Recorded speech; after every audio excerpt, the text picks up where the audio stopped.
અને હવે વાત કરવી છે ગુજરાતના રાજકારણમાં દેખાતા નવા જૂનીના એંધાણની। ભારતીય જનતા પાર્ટીના નેતા જવાહર ચાવડાએ સોશિયલ મીડિયામાં એક વિડીયો શેર કર્યો અને કોંગ્રેસમાં ઘર વાપસીના સંકેત આપ્યા। રાજકીય ગતિવિધિઓ પર નજર રાખનારા કહી રહ્યા છે કે આ એકાએક બનેલી ઘટના નથી, છેલ્લા કેટલાય સમયથી આ ગજગ્રાહ ચાલી રહ્યો હતો અને હવે એ સપાટી પર આવ્યો છે। પોતાની જાતને જોતો અથવા પાછળ ભાજપ લગાડતો હોય એ બધાય લોકોએ ભાજપનું કામ કરવું જોઈએ।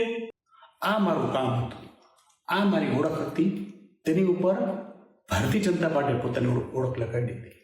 ગુજરાત ભાજપનો આંતરિક વિખવાદ હવે સપાટી પર આવી રહ્યો છે। લોકસભાની ચૂંટણીએ અનેક નેતાઓ અને કાર્યકર્તાઓને બોલતા કરી દીધા છે અને નેતાઓ ખુલીને પક્ષ સામે નારાજગી વ્યક્ત કરી રહ્યા છે। લોકસભામાં સાઇડલાઇન કરાયેલા અનેક નેતાઓ હવે ઉભરો ઠાલવી રહ્યા છે અને એમાં વધુ એક નામ ઉમેરાયું છે, જવાહર ચાવડા। ભાજપ નેતા જવાહર ચાવડા નવા જૂની કરે એવી શક્યતા દેખાઈ રહી છે। એમણે પોતાના સોશિયલ મીડિયા એકાઉન્ટ પરથી ભાજપનો સિમ્બોલ હટાવી દીધો છે। સાથે જ એક વિડીયો જાહેર કર્યો છે જેમાં તેઓ મનસુખ માંડવિયાને ઉલ્લેખીને કહી રહ્યા છે કે મેં અનેક કામ કર્યા છે, મારી એક અલગ ઓળખ છે, મારી ઓળખ પર ભાજપે તેની ઓળખ ચડાવી દીધી। મનસુખભાઈ, આપને નહીં ધ્યાનમાં હોય પણ મારી ઓળખ આ હતી ને આ ઓળખ હેઠળ 10 વર્ષ દરમિયાન માણાવદરના વંથલીના ખેડૂતોના પ્રશ્નો હોય, બિયારણના હોય, ફર્ટિલાઇઝરના હોય, ધોવાણના હોય, પાક વીમાના હોય, ખેડૂતના પ્રશ્નનો સૌથી મોટો અમારા વિસ્તારમાં હતો અથવા ગુજરાતના 7 તાલુકામાં હતો તે ડાર્ક ઝોનનો હતો। તે ડાર્ક ઝોનનું મુવમેન્ટ 3 વર્ષ સુધી ચલાવ્યું તો ડાર્ક ઝોન ઉઠાઈ ગયું। જૂનાગઢના ગરીબો વંચિતો માટે એક બીપીએલ સહાયતા અભિયાન ચાલ્યું। આ મારું કામ હતું, આ મારી ઓળખ હતી, તેની ઉપર ભારતીય જનતા પાર્ટીએ પોતાની ઓળખ લગાડી દીધી ને આટલી હિંમત, તાકાત કે તેવડ તમારામાં હોત તો ચૂંટણી પહેલાં કે ચૂંટણી દરમિયાન બોલવાની જરૂર હતી। મનસુખ માંડવિયાને ઉદ્દેશીને જવાહર ચાવડાનો વિડીયો બનાવવા પાછળનું કારણ છે પોરબંદરની ચૂંટણી જીત્યા બાદ માંડવિયાએ એક જાહેર કાર્યક્રમમાં કરેલો કટાક્ષ। પોતાની જાતને જોતો અથવા પાછળ ભાજપ લગાડતો હોય એ બધાય લોકોએ ભાજપનું કામ કરવું જોઈએ। છતાંય કોઈ રેહાણને આગેવાનોએ કહ્યું શું કરશું, ત્યારે આગેવાનોએ કહ્યું કે લડી લેશું। તમે બધા લોકોએ લડી લીધું દોસ્તો।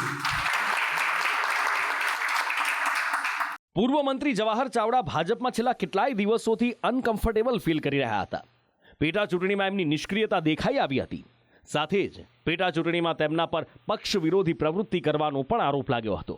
રાજ ચાવડાએ તારીખ 4/5/24ના રોજ તેમના માલિકીની નૂતન જીનિંગ ફેક્ટરીમાં 800થી 1000 કાર્યકરોની મિટિંગ બોલાવી અને તેમાં તેમને એવું જાણ કરેલ કે ભાઈ મારા પપ્પાના હારનો બદલો લેવાનો છે, એટલે આપણે ભારતીય જનતા પાર્ટીના ઉમેદવાર અરવિંદભાઈ લાડાણીને હરાવવાના છે અને કોંગ્રેસના ઉમેદવારને જીતાડવાના છે। જવાહર ચાવડાએ એક એક્શનથી જૂનાગઢની રાજનીતિમાં ભૂકંપ લાવી દીધો છે। નેતાઓ સામસામા નિવેદનો કરી રહ્યા છે।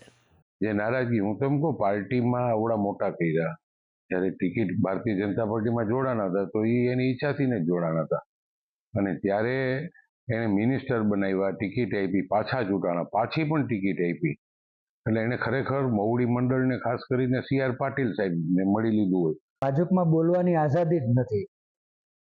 લોકશાહી ઢબે જે કોંગ્રેસમાં જે તમે બોલી શકો એ ભાજપમાં નથી બોલી શકતા। આજે જવાહરભાઈ માત્ર જવાબ મનસુખભાઈને જ નથી આપ્યો, પણ કોંગ્રેસના એવા ઘણા ખરા નેતાઓને પણ જવાબ આપ્યો કે તમે ભવિષ્યમાં આવું પગલું ભરવાનું હોય તો ધ્યાન રાખજો। જવાહર ચાવડા નવા જૂની કરવાના મૂડમાં દેખાઈ રહ્યા છે। ચાવડા પોસ્ટર ફાડ્યા બાદ ભાજપ સાથે છેડો ફાડી કોંગ્રેસની વાટ પકડે એવી ચર્ચા છે।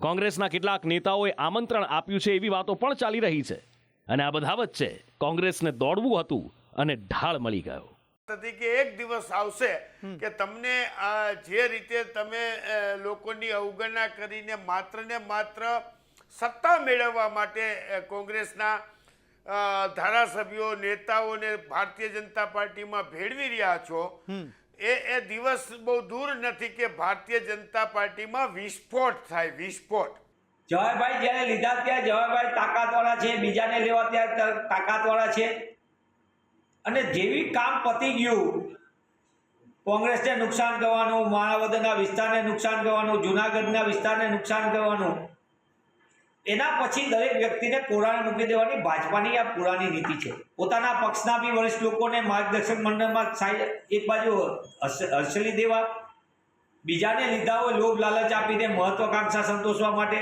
અને એમનો મહત્વ પતી જાય એટલે એમને પણ કોરાણે અભેરાએ મૂકી દેવા. આ ભાજપાનો અસલી ચહેરો એક પછી એક સામે આવી રહ્યો છે. નારાજ જવાહર ચાવડા કોંગ્રેસમાં ઘર વાપસી કરે એવું મનાઈ રહ્યું છે, કારણ કે તેઓ માણાવદરથી કોંગ્રેસની ટિકિટ પર લડ્યા અને જીત્યા. ત્યારબાદ તેઓ ભાજપમાં જોડાયા અને મંત્રી બન્યા.